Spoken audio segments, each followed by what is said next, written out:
Hello everyone, मैं मौनिक Damania टिकविक securities की ओर से और ये है आपका पोस्ट मार्केट आउटलुक फॉर 27 मार्च। तो चलिए देखते हैं कि आज शेयर बाज़ार में कैसी ट्रेडिंग हुई है। तो जैसे कि हमने हमारे प्री मार्केट आउटलुक में डिस्कस किया था, जो गिफ्ट निफ्टी है वो हमें गैप डाउन ओपनिंग के इंडिकेशंस दे रही है और वैसे ही हुआ है। आज हमारा जो निफ्टी है वो गैप डाउन ओपन हुआ और ओपन होते ही हमें जो मार्केट में है वो गिरावट देखने को मिली है। तो चलिए आके ये चार्ट है निफ्टी का डेली फ्रेम, हम देख लेते हैं एक बार कि आज कैसी ट्रेडिंग हुई है। तो आज जो निफ्टी है वो अराउंड -2% डाउन क्लोज हुई है और जो हमने सुबह लेवल्स मार्क किए थे 23,000 के, जो बहुत क्रूशियल सपोर्ट है, वो जो लेवल है वो डिसेसिवली ब्रेक हो चुके हैं और हमारी जो क्लोजिंग है आज की वो उस लेवल के नीचे ही आई है। तो अगर हम एक बार 30 मिनट्स टाइम फ्रेम पे आके भी देख लेते हैं कि आज कैसी ट्रेडिंग हुई है मार्केट में। तो जैसे कि हम देख सकते हैं यहाँ पे, जैसे ही आज मार्केट खुला है वैसे ही हमें गिरावट देखने को मिली है बाज़ार में। और जैसे कि हम देख सकते हैं आज हमें एज सच कोई पुल बैक देखने को भी नहीं मिला है बाज़ार में।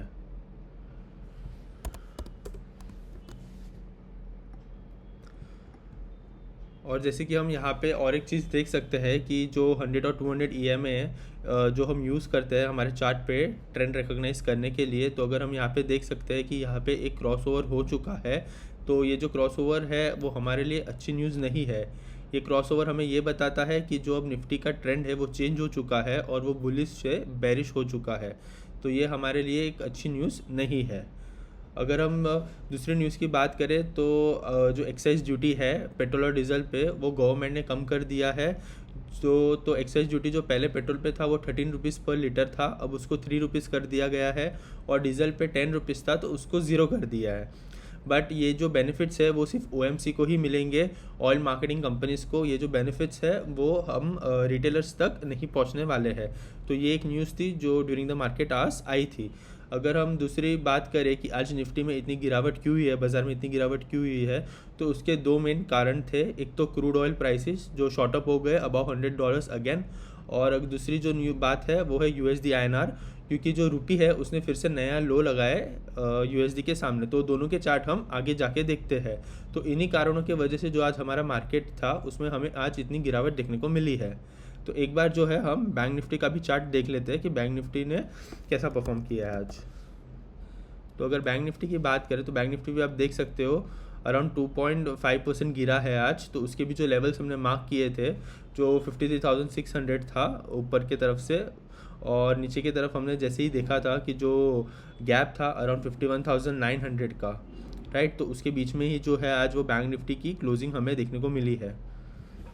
अगर 30 मिनट्स टाइम फ्रेम पे आके देख ले तो बैंक निफ्टी जो है वो भी जैसे ही ओपन हुआ था उसके अंदर भी हमें काफ़ी गिरावट देखने को मिली और हार्डली हम बोल सकते हैं कि पुल बैक आया है आज मार्केट में।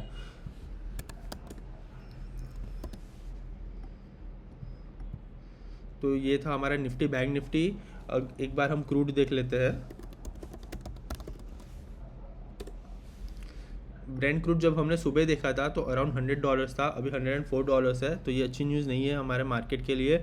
हम ये हमेशा डिस्कस करते हैं कि जब तक जो क्रूड ऑयल के प्राइसेस जो है वो स्टेबलाइज नहीं होते हमारे मार्केट में दिक्कतें बढ़ती ही रहेगी। और वैसा ही हुआ है, जैसे ही मार्केट में आज क्रूड ऑयल का प्राइस शॉर्ट अप हुआ है वैसे ही जो है हमारे मार्केट्स गिरते हुए हमें दिखे हैं।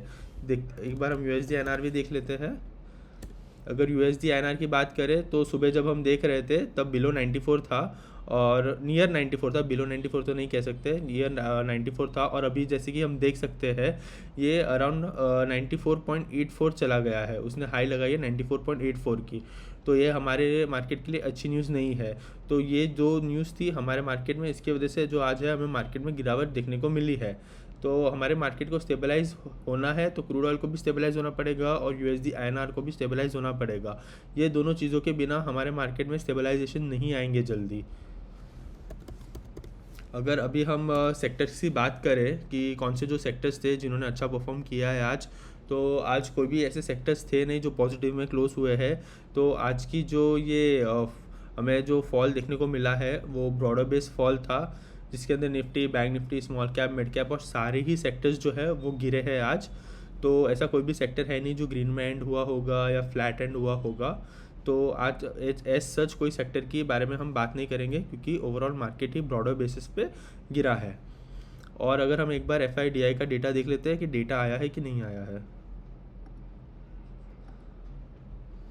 ओके, तो अगर डेटा की बात करें तो DII जो है उन्होंने अराउंड 3,500 करोड़ की बाइंग की है, और FII जो है उन्होंने अराउंड माइनस बोल सकते हैं 4,300 करोड़ की सेलिंग की है आज हमारे मार्केट में।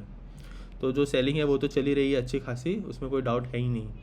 और अगर अभी हम इसकी बात करें कि US मार्केट में कैसी ट्रेडिंग चल रही है, तो US मार्केट जो है वो अराउंड 0.5% नेगेटिव ट्रेड कर रहा है।